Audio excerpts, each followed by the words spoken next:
Big news in Formula One. Red Bull Racing's hopes for this season have taken a huge hit after the FIA confirmed they were involved in a cheating scandal. Fans are shocked, and questions are swirling about what this means for the team and the championship. Did they really break the rules? Recently, a minor change in Formula One's technical regulations has caused quite a stir. This change, introduced at the end of July, affects the braking system and has now become a challenge for Red Bull in their bid to defend their championship title. A single additional sentence was added to Article 2.11 of the technical regulations. Initially, the rule stated that the brake system must ensure equal forces on the brake pads, acting as opposing pairs on each brake disc. In simple terms, this means that the brake pads must apply the same amount of force to each of the 4 brake discs.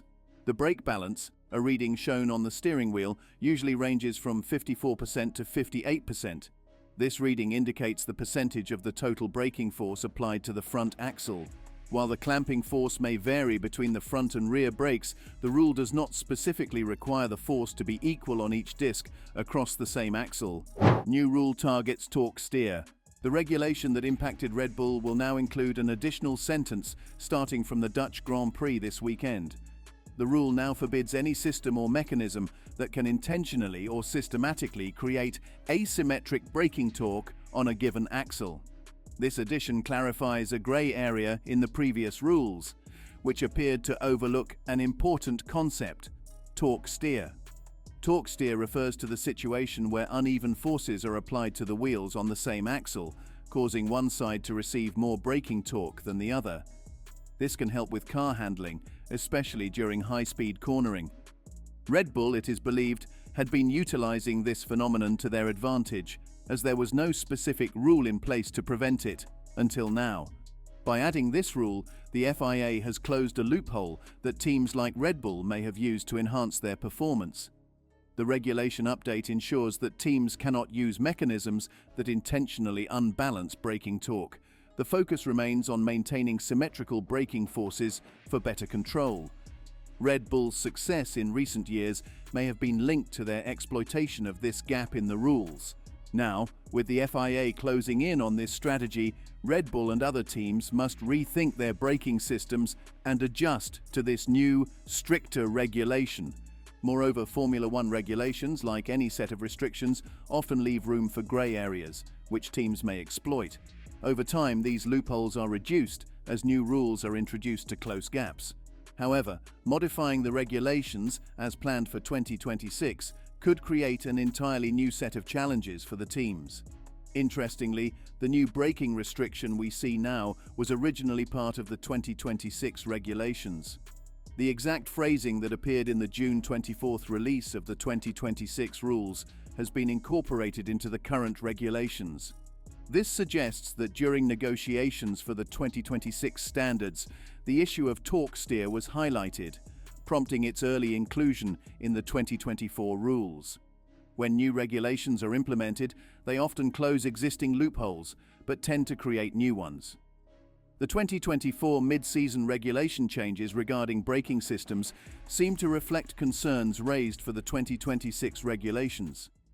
The FIA noticed that nothing covered torque steer under the previous rules, so they acted early to prevent teams from gaining an unfair advantage through asymmetric braking systems, and there are clear benefits to having offset braking pressures on either side of the car, especially when coming off the brakes during cornering. It allows for more control and better handling. How torque steer affects turn-in.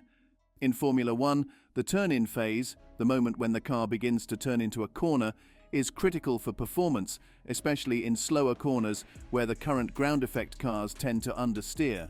If one side of the braking system is slower to release pressure than the other, it can cause torque steer, which helps the car rotate into a turn. Red Bull seemed to excel at this, but it's speculated they had to adjust their system after the Miami GP due to regulatory changes. Implementing torque steer would be relatively simple. Teams could use a one-way flow restrictor to slow down the release of braking pressure on one side of the car. This could be applied to either the front or rear axles, but it would be more effective on the rear axle. The reason is that the inside rear tire is less stressed during the turn-in phase, and by slowing the release of braking pressure on that side, It creates drag that helps the car rotate. This system could be tailored for specific corners by analyzing whether most of the critical turns on a track go in one direction, either left or right. Teams could then configure the braking system accordingly, allowing for better control and handling. It's unclear if any team was actively using such a system to induce asymmetric braking, but rule changes like this often arise when suspicions are raised or when a team seeks clarification.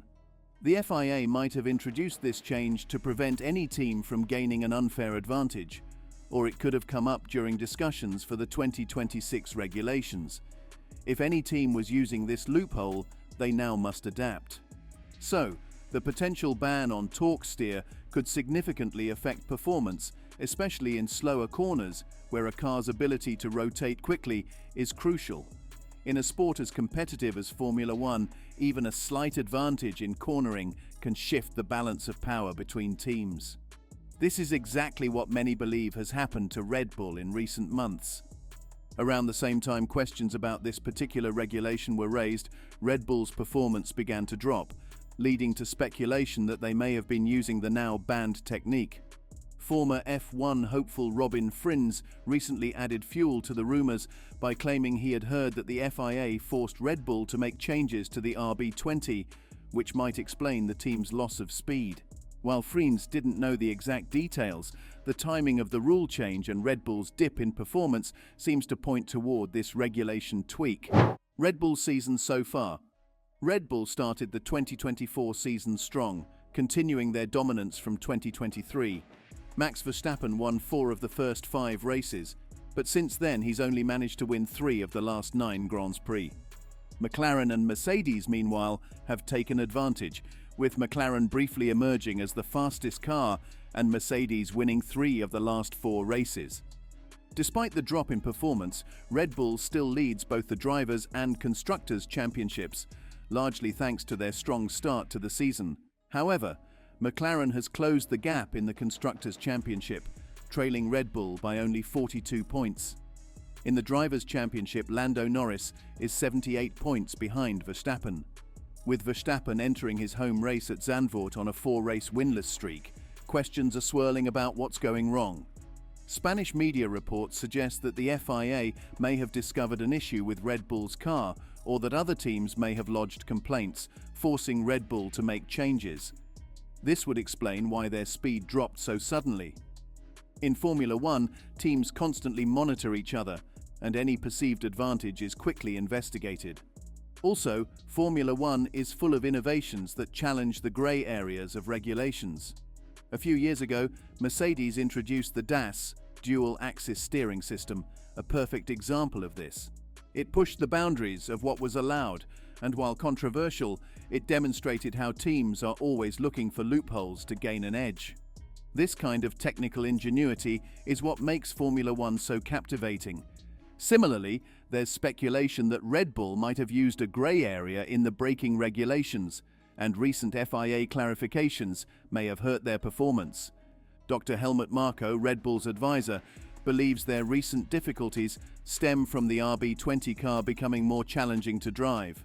According to Marko, at the start of the season, the RB20 was balanced, similar to McLaren's car, and handled all tracks and conditions well. However, as the season progressed, Red Bull made some changes that made the car unpredictable and difficult to set up. Marko admitted that only Max Verstappen seems able to handle the car's tricky nature, while Sergio Perez has struggled significantly. Verstappen's challenges and recent performance. Despite the car's issues, Verstappen has still managed some incredible performances, particularly in qualifying. Marko praised Verstappen's Q3 laps in Austria and Belgium, where he secured pole position by a wide margin. However, Red Bull's race pace has not matched their qualifying performances, much like how Mercedes was fast in some conditions, but slow in others earlier in the year. Red Bull's inconsistency is evident, with Verstappen failing to win in the last 4 races and securing only 1 podium finish since his victory in Spain. There's growing speculation that the FIA's tightening of regulations, particularly around braking, could have played a role in Red Bull's sudden drop in performance. Red Bull's struggles began around the time the new rule interpretations came into effect, leading many to wonder if they had been exploiting a loophole. Marco has blamed bad luck, such as a poor pit stop in Spielberg, a collision in Hungary, and a grid penalty in Spa for Verstappen's recent difficulties. However, the question remains, did Red Bull rely on a grey area in the rules, and has the FIA's clampdown left them scrambling to recover? So what do you think? Comment below your views and subscribe for more such videos.